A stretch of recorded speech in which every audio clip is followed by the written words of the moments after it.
Buenas, parece que se cortó nuevamente. No sé qué está pasando. Vamos a volver a intentar por tercera vez.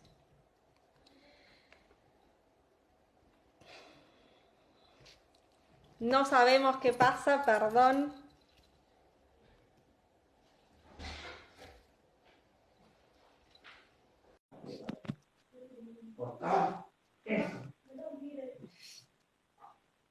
Perdón, no sabemos qué pasa. Te me quedas un poco congelada y desapareces, No sé qué pasa, pero pero todo puede ser. Ahí otra vez, ¿eh?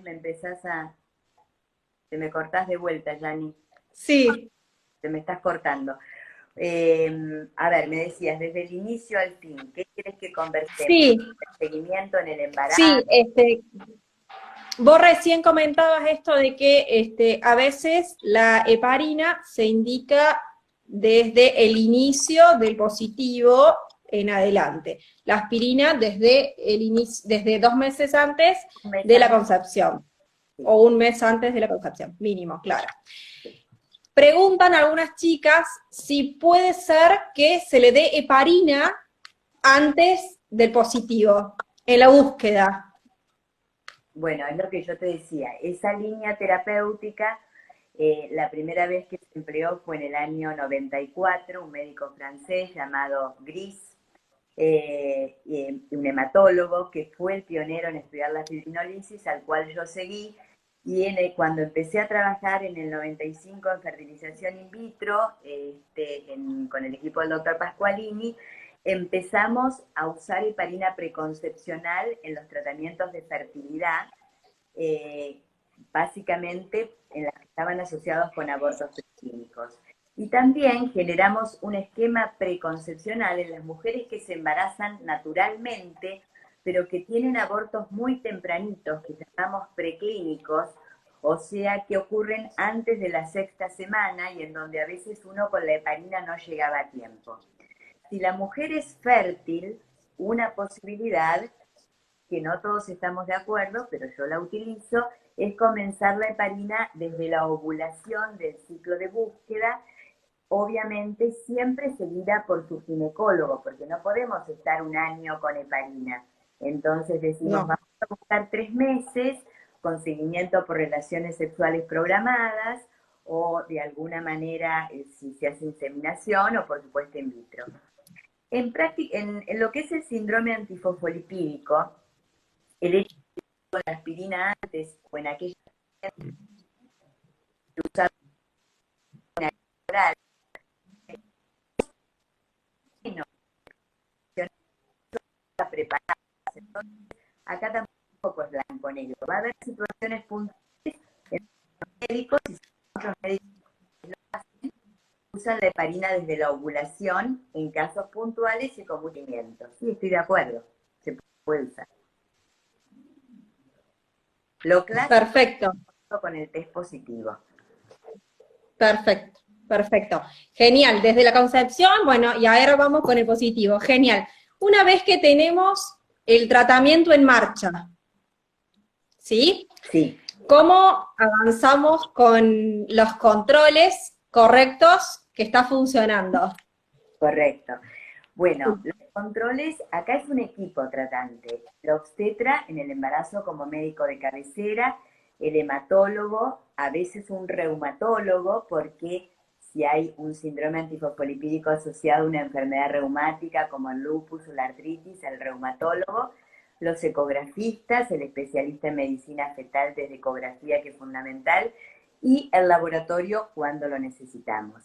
En general, desde mi experiencia, el seguimiento hematológico suele ser mensual, el obstetra marca su seguimiento y es muy variable, pero por ejemplo, de acuerdo, si estamos hablando de tratamiento con aspirina y heparina, los distintos hematólogos u obstetras tenemos como 2 o 3 tendencias: a controlar la dosis de heparina o no.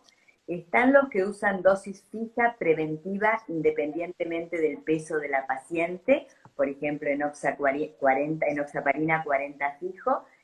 Están los que usan dosis ajustada a peso, entonces si la paciente pesa un poquito más, empiezan con 60.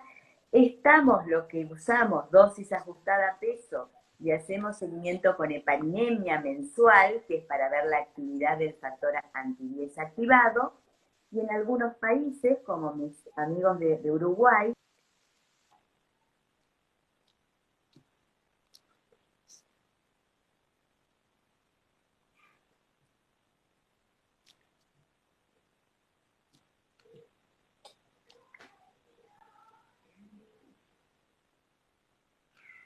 hola, se corta, se me cortó, ¿me escuchás? Sí, se corta, te entendí hasta tus amigos de Uruguay y ahí no te entendí qué más dijiste. Que en algunos países usan el dímero D, la evaluación del dímero D, que hoy suena mucho por el COVID-19, el dímero D, es un marcador de activación de la coagulación, que ellos también lo miden como para seguir el tema de anticoagulación. Independientemente de cómo se siga, nosotros pedimos rutinariamente un hemograma para ver si hay anemia o no, que es algo básico mensualmente, y el recuento de plaquetas.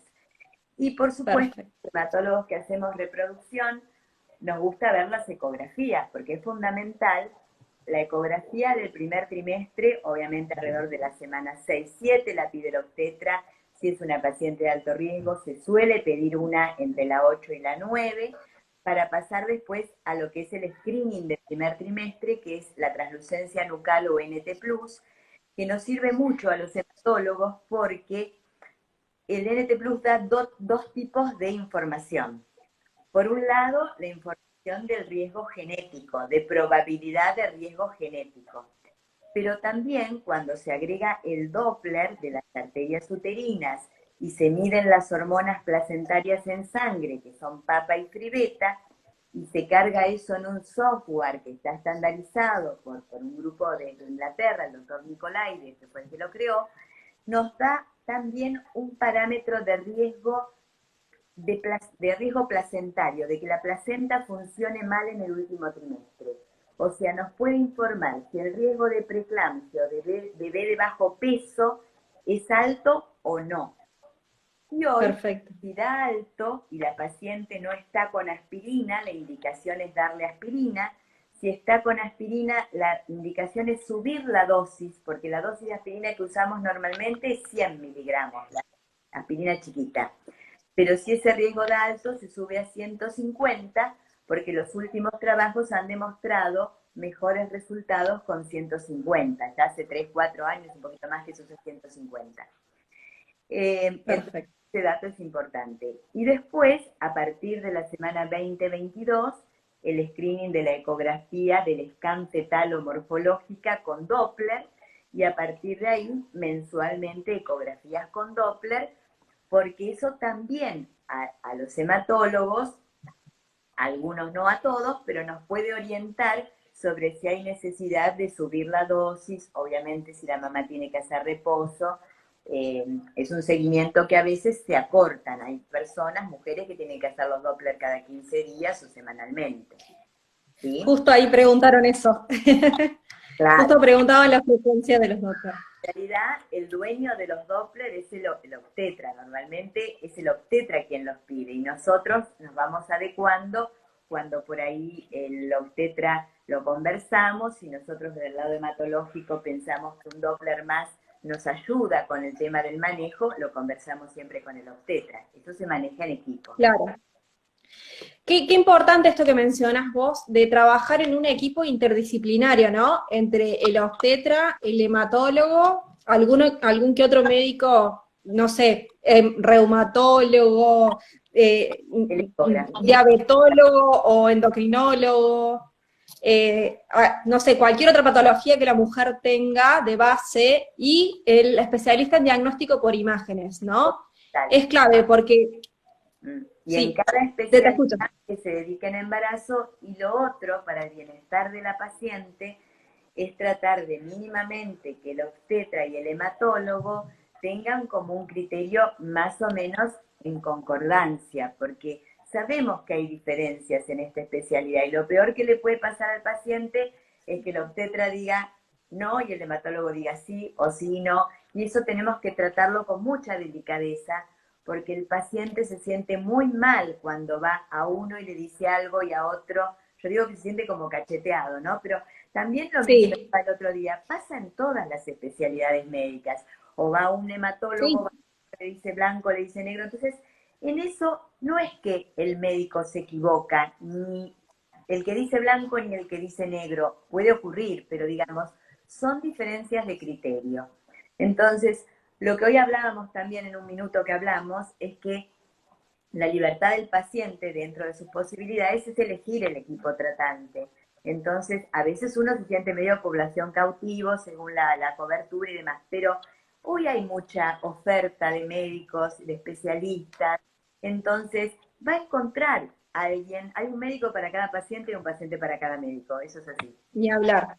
ni hablar. Sí, es tal cual. Y aparte, gracias a Dios, o no sé, a la ciencia y a todo, últimamente, de acuerdo a tanta difusión, también cada vez se habla más de la trombofilia, no solamente los hematólogos, obviamente, que es la especialidad que les corresponde, Obvio. pero también a los obstetras, porque mira la importancia de que el médico obstetra o ginecólogo esté enterado sobre todo de los avances, porque es él la puerta de entrada a esto. Es él la persona que detecta las pérdidas y a la que tiene, el que tiene que derivar al hematólogo. Si no, uno por sí solo nunca va al hematólogo. Si el médico ginecólogo no te dice, y anda, uno nunca va, a no ser que uno empiece a investigar un poquito por sus propios medios. Claro, Pero es difícil. antes igual ya hay una conciencia general y de esto se habla con sus idas y venidas, porque como los consensos y las guías van cambiando, viste, hay como un adelanto y una marcha atrás, que es lo que ha pasado un poco con las trombofilias hereditarias, en donde se asocia a complicaciones, no se asocia a complicaciones, y bueno, cada uno se maneja con su experiencia. Pero sí, además el trabajo en equipo, te digo, es fundamental. Recién ahí yo le di un mensaje de alguien que se ve con un reumatólogo, obviamente, que es también del equipo mío, y la continencia, la contención, perdón, la contención del equipo y que haya coincidencia es fundamental. Sí, la verdad que sí. Y también eso que te equivocaste, la palabra contención, digamos, contención. La palabra contención es tan importante, Sí, no solamente que el profesional tenga los conocimientos técnicos, obviamente, que desde el vamos, sí, obviamente, porque es la base. Pero lo importante es que el profesional también sea contenedor, y todo el equipo, ¿no? Porque las mujeres que tenemos tromofilia ya venimos con una carga pesada, hoy nos toca tener pérdidas atrás, hoy, no sé en el después ni cómo avanzará todo, pero las mujeres de hoy nos tocan tener pérdidas y es difícil volver a buscar un embarazo con las pérdidas, miedos. totalmente. Aparte, digamos, el seguimiento, yo digo que uno tiene que ser un poco el hematólogo de bolsillo, de la obstetra y de la paciente, en el sentido de el acceso a la consulta. Que suponte, en estas pacientes, el tener en el primer trimestre, estando con aspirina, heparina, algún sangradito vaginal o un hematoma en la placenta que angustia terriblemente. Yo ya en la primera consulta que hacemos del tratamiento les digo, bueno, empezamos con la heparina, si llegás a tener pérdida, manchita vaginal marrón o roja, me llamás, me escribís, porque en esos casos uno tiene que suspender la aspirina, ajustar la medicación, y esa consulta es del momento. Si la paciente Ujú, hace una ecografía con Doppler, el ecografista le dice, llama a tu hematóloga porque el Doppler no dio claro. puntos, y eso se tiene que resolver en el día, al día siguiente. Entonces, eso es importante también. Excelente lo que aclarás de las preguntas que suelen estar todo el tiempo. O, por ejemplo, otra clave es, no me puse la heparina a la misma hora, ¿qué hago? ¿Me la pongo? ¿No me la pongo? ¿Espero al otro día? ¿No espero? Esas son Esas contesto 3 o 4 por día, porque viste que a veces se olvidan de dársela. tal cual. Depende la dosis. Si una paciente está con una por día, supongamos, que es lo más común, una por día a la mañana, se olvidó de dársela a las 8 de la mañana que venía regular. Normalmente decimos, si es una por día, yo les indico cada 24 horas con un margen de más o menos 2 horas. No pasa si nada si te adelantaste 2 horas o te atrasaste 2 horas. Pero de pronto está la que me llamó a las 4 de la tarde, que se olvidó de darse y le agarra una angustia terrible. Bueno, si es una por día, te das esa a las 4 de la tarde y a partir de mañana la vas adelantando de a 2 horas hasta llevarla a tu horario. Cuando están con 2 por día, 8 de la mañana, 22 horas, se olvidaron la de las 8 de la mañana y me llaman a las 6 de la tarde, ahí no se tienen que dar las dos juntas. Claro. O sea, no se la da y se puede dar una a las 6 de la tarde, pero ya no se da la de la noche. Entonces eso está bueno que lo pregunten. Perfecto. Otra Perfecto, cosa perfecto. cuando a veces los médicos, o porque tienen que hacer algún estudio, por ejemplo, esto pasa con el ADN fetal que se hace en sangre materna para la parte genética, que les dicen, tenés que estar 24 horas sin heparina, entonces les da mucho temor atrasar esa dosis para el estudio de sangre, o cuando el estudio de la punción, que a veces hay que hacer, de vellosidades, que hay que suspender 3 días la heparina. Bueno, con consulta con su médico lo pueden hacer y no es dramático, se puede hacer para determinada situación. Perfecto, perfecto, genial.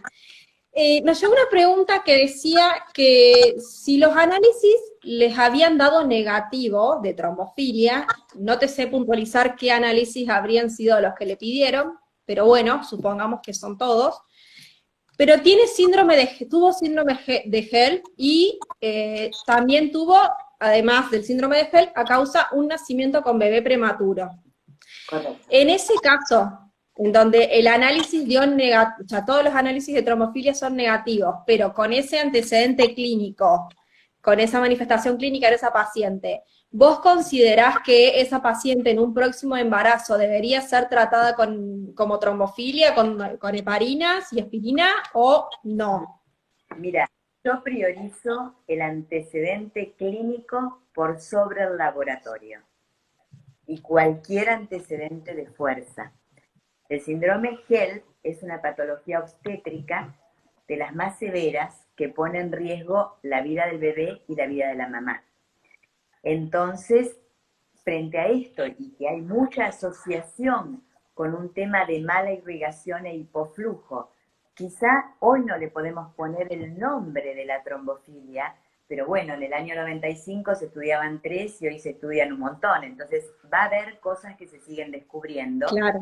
Para mí es prioritario el antecedente. Además, aprovecho para comentar que hay un grupo de mujeres que tienen el síndrome antifosfolipídico, en donde el antecedente clínico es contundente, pero el laboratorio no lo detectamos. Y a veces no lo detectamos porque el laboratorio no es sensible para detectarlo, o a veces no lo detectamos porque es traicionero y puede hacer subidas y bajadas. Y ya se sabe que hay un grupo de mujeres que solo positivizan los anticuerpos durante el embarazo. Entonces, yo lo que haría con mi paciente con síndrome de HELP es tratarla con aspirina heparina y con el test positivo le repetiría los anticuerpos para ver si puedo terminar de redondear el diagnóstico. Pero ojo, si en mi experiencia personal, y me hago cargo de lo mío nada más, digamos, Claro. al paciente le mantendría heparina, sí, por supuesto. Perfecto. Ahí hay miles de preguntas y hay un montón de patologías puntuales donde no podemos, chicas, preguntarle todo a la doctora porque se nos acaba el tiempo, pero sí preguntamos las que más nos consultan, que son estas que pregunté del HELP. También hay otra que preguntan siempre, es con análisis de placenta con trombos, pero análisis de sangre sin trombofilia. La misma pregunta anterior, ¿se trata como paciente con trombofilia o no? El antecedente es contundente. Yo siempre menciono, no creo que me esté escuchando mi paciente Alejandra, la primera vez, ya la hija debe tener, Abril, 19 años, una pacientita que había tenido 11 pérdidas de embarazo y que no tenía trombofilia. Obviamente, me costó mucho hace 19, 20 años usar heparina sin diagnóstico. La usamos, claro, pero el antecedente lo merecía. Una muerte fetal después de semana 10, con infartos, trombosis placentaria, con hipoflujo, también es un antecedente importante. Entonces, yo voy a priorizar siempre el antecedente clínico en el contexto de mi paciente con ese interrogatorio, ¿sí? A veces es más difícil tomar, para mí en lo personal, una decisión terapéutica cuando tengo una paciente sin antecedente clínico y tengo el laboratorio positivo. Por Claro, ejemplo, alguien que consultó y se hizo el análisis porque la hermana lo tiene. Entonces, claro. va a buscar su primer embarazo, una niña joven, sin antecedentes, y uno ahí tiene que conversar mucho con la paciente, porque si una mujer que no tiene antecedentes, pero vivió la experiencia cercana de una hermana que tuvo antecedentes severos y tiene la misma trombofilia que la hermana, por ahí no necesita el tratamiento, pero la contención psicológica durante el embarazo y el conversar con ella puntualmente, esto que es vital. Uno en medicina quiere tratar lo justo, en cualquier especialidad. No quiere tratar ni de más ni de menos. Pero en esta, como en otras tantas, no tenemos la varita mágica para saber qué es lo justo. Entonces uno dice, si te trato de menos, puede pasar esto. Si te trato de más, puede pasar esto. Tomemos la decisión en conjunto con la paciente y con el médico obstetra.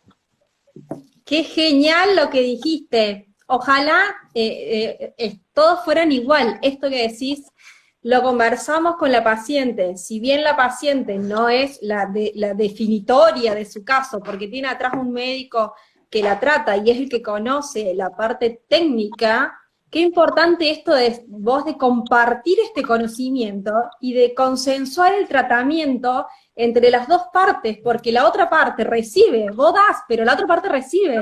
Y Pero es tan importante. eso, Janina, hoy es en cualquier especialidad médica. Te diría que hasta en la neurocirugía tiene que pasar y pasa y pasa. Tiene que pasar. No, bueno, pero el médico hoy no es el médico de antes que decía esto es así y es así.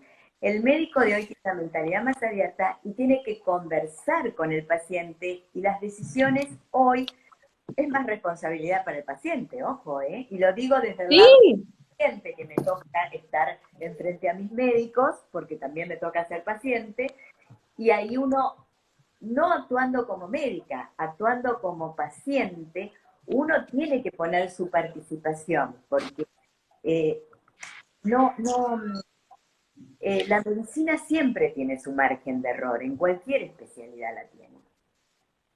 ¿Mm? sí, pero la verdad que me encanta lo que dijiste porque, ¿cómo? Y que hay que ser humilde para reconocer que la tiene. Entonces es donde uno quiere trabajar en equipo para apoyarse. Tal cual, tan importante, algo tan básico, pero muy importante lo que dijiste. Yo creo que vamos camino a una sociedad en donde cada vez hay más consenso entre médico y paciente, ¿no? Es alguna sociedad, una Pero armonía. Pero bueno, estamos todavía, estamos en el andar, creo, y además en la trombofilia, que bueno, vos ya tenés mucha experiencia en esto, porque hace muchos años que venís con este tema, pero no todos todavía tenemos, o tuvimos la suerte de, en el camino contar con la misma experiencia. Entonces, la voz desde el lado de la paciente y nosotras que tenemos este grupo de contención, apoyo y seguimiento durante todo el tiempo es escuchar lo mismo, todo el tiempo. Te transmito palabras de las chicas del grupo, básicamente. Bueno, Adri, hasta acá genial. Llegamos al embarazo. Nació nuestro bebé porque salió todo genial. ¿Cómo programamos, sigue el tratamiento? claro, se suspende la heparina de manera programada en conjunto con el obstetra porque lo ideal es la aspirina en general se suspende en la semana 35 y la heparina mínimo tiene que ser 24 horas antes, lo ideal para que la paciente vaya a anestesia peridural o raquidia, se necesitan en general 24 horas. Esa mujer que tiene trombofilia en general va a ser posparto, lo que se llama la tromboprofilaxis, para evitar que haga algún coagulito en las venas de las piernas. Entonces, en general, a las 12 horas se indica comenzar con una dosis sí profiláctica, en general de 40 miligramos, y el tiempo, que cada paciente dirá, pero a mí me dieron una semana, pero a mí me dieron un mes y medio, Eso varía según el antecedente personal y el tipo de trombofilia. ¿Sí? Entonces, lo que diga su hematólogo, puede ser una semana, un mes y medio, eso depende. Y después a esta paciente nosotros la vemos a los 2 meses posparto, porque ahí controlamos el tema del calcio de los huesitos, porque históricamente se pensó que la heparina podía bajar un poco el calcio. En realidad estas heparinas que se usan ahora lo bajan menos de 10% de probabilidad y después se recupera, pero como esa mujer quizá futuro quiera buscar otro bebé, está bueno saber si el calcio a través de la densitometría está bien y si no se recupera. Y en el caso de las trombofilias adquiridas, volvemos a repetir los anticuerpos después del parto como para, digamos, reafirmar las indicaciones para acompañar su vida, ¿sí? La vida fuera del embarazo. Soy portadora de trombofilia, no estoy enferma, pero tengo que tener algunas medidas de prevención a lo largo de mi vida. Depende del tipo de trombofilia también, pero en general los anticonceptivos con estrógenos suelen estar contraindicados. El que se toma en la lactancia, que es solo progestágenos, ese sí lo pueden tomar la mayoría de las pacientes. Hablamos con generalidad, ¿no? Porque en cada caso el Claro. DIU-1 o el DIU hormonal se podría usar. Y después, en general, el tema de los viajes en avión, les damos las medidas de prevención según el tipo de trombofilia, que puede ser en los vuelos de menos de 8 horas tomar la aspirina, las que lo tengan indicado. El vuelo de más de 8 horas, en general se dan una heparina antes de la ida y antes de la vuelta. Y en caso de inmovilización, cirugía, yeso, internación, viste ahora con el tema del COVID, y si me agarro el COVID, ¿qué me pasa? No, a ver, siempre avisar frente a una situación así al psicólogo, ¿ok?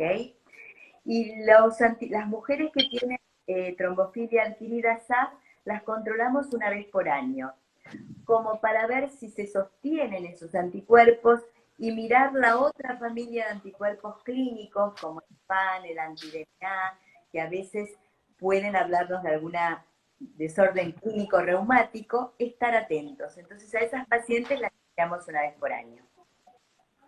Y vemos que el Perfecto.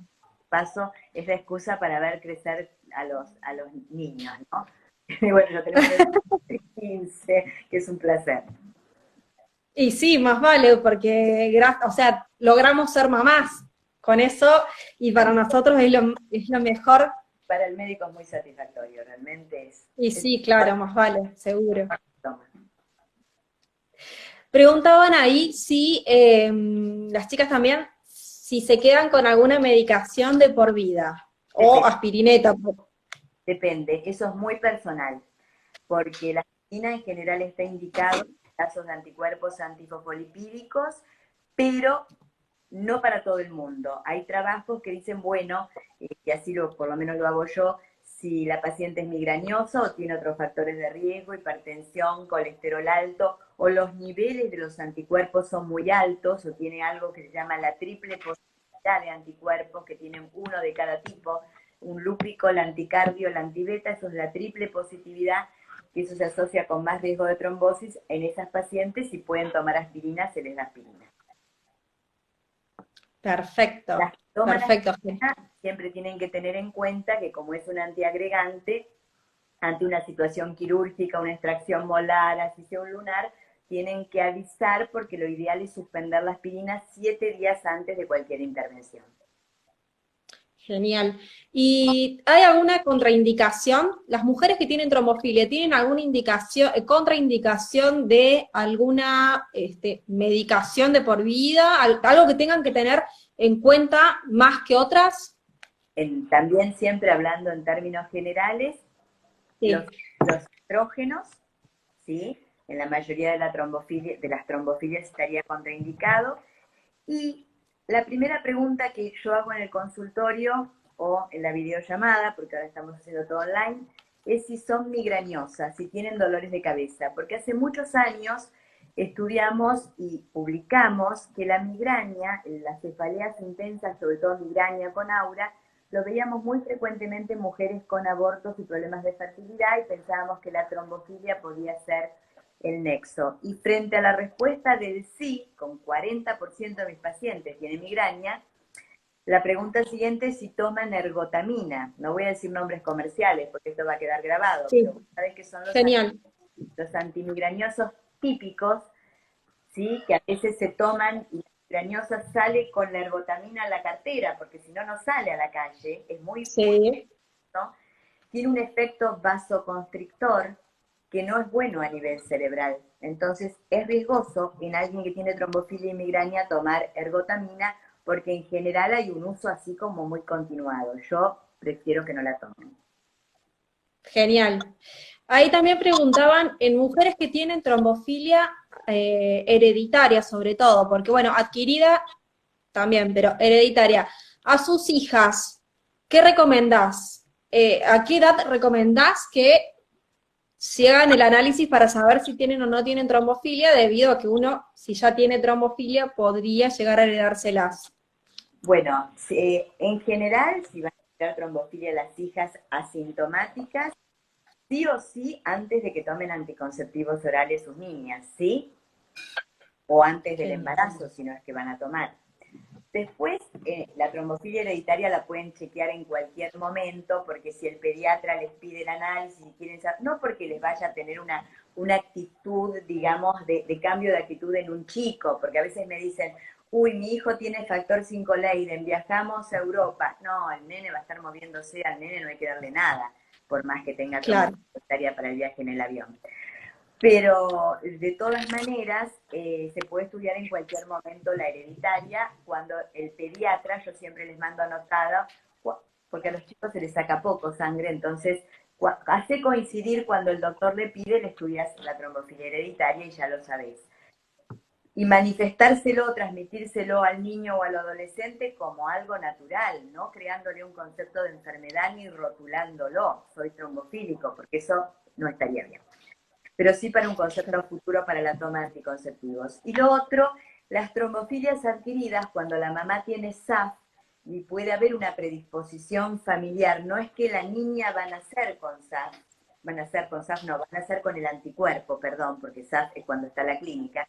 No es que la niña nace con el anticuerpo, pero quizá después de los cambios hormonales de la menarca se le puedan despertar. Entonces, esto no está escrito en los libros tampoco, pero desde mi experiencia personal, yo le sugiero a las pacientes que estudien a sus hijas mujeres después de que menstruen, antes de que tomen anticonceptivos.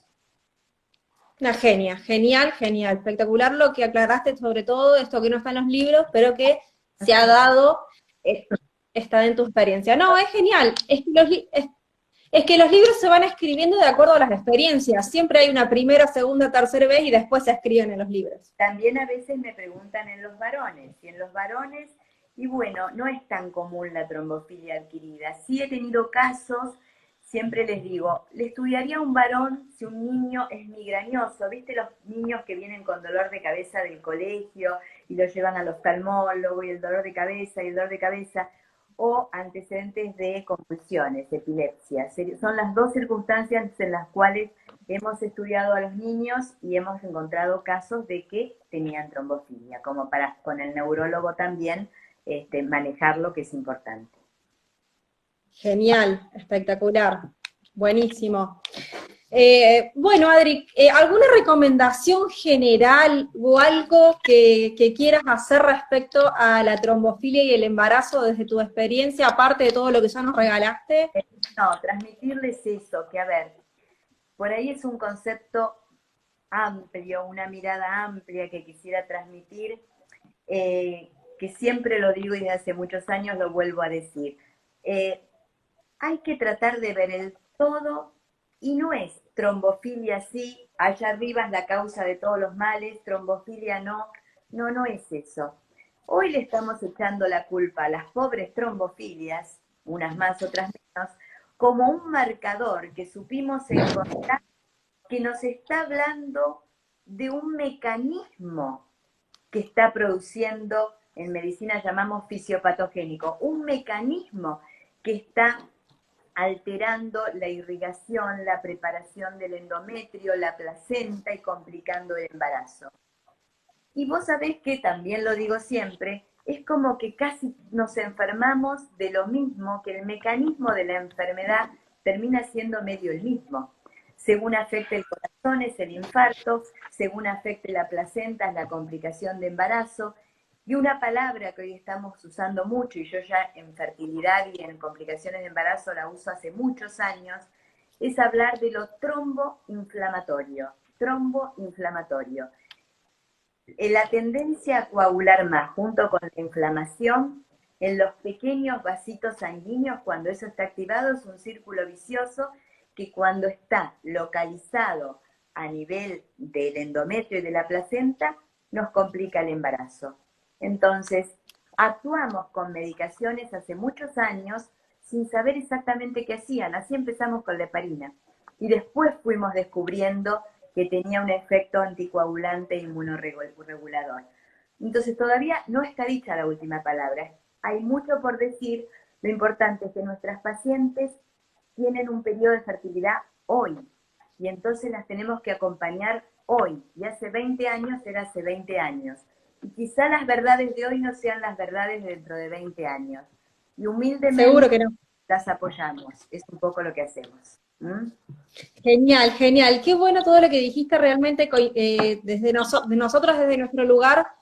Coincidimos plenamente, no en la parte técnica, porque la verdad que desconocemos muchísimo de todo esto, pero sí en la parte, en todo esto que vos decís de ir aprendiendo, de cómo va cambiando todo, de ir avanzando, de seguir metiéndole mucho a esto que nos tocó, este factor de riesgo que nos tocó tener, digamos, que es la trombofilia, y bueno, y ojalá se pueda avanzar en la ciencia tanto como sea necesario para poder llegar a tener un diagnóstico a tiempo y ojalá no tengamos que pasar por las pérdidas o tengan que pasar por las pérdidas más mujeres, ojalá salga algo que nos haga saber de antemano que nos va a pasar eso para poder evitarlo. Sería lo mejor que pudiera existir. Hasta ahora que no se puede, bueno, gracias al trabajo, al estudio y a todo lo que se viene haciendo hasta ahora, y para poder llegar a donde hemos llegado, y ojalá muchos médicos más puedan seguir estudiando y trabajando en equipo como nosotros los pacientes lo necesitamos. Así que bueno, desde nuestro lado de pacientes, gracias. Se acaba el tiempo, por eso tengo que dejarte. Me gustaría poder seguir hablando horas y horas, porque la verdad que para hablar hay miles de temas, pero se nos acabaron los minutitos.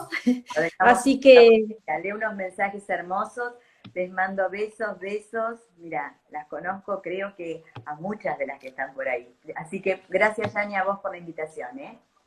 Bueno, Adri, gracias, ¿eh? Un abrazo así grande y bueno, esperemos vernos prontito. Adiós, gracias a todos por haber compartido. Salgo, chau. Adiós. Chao, chao.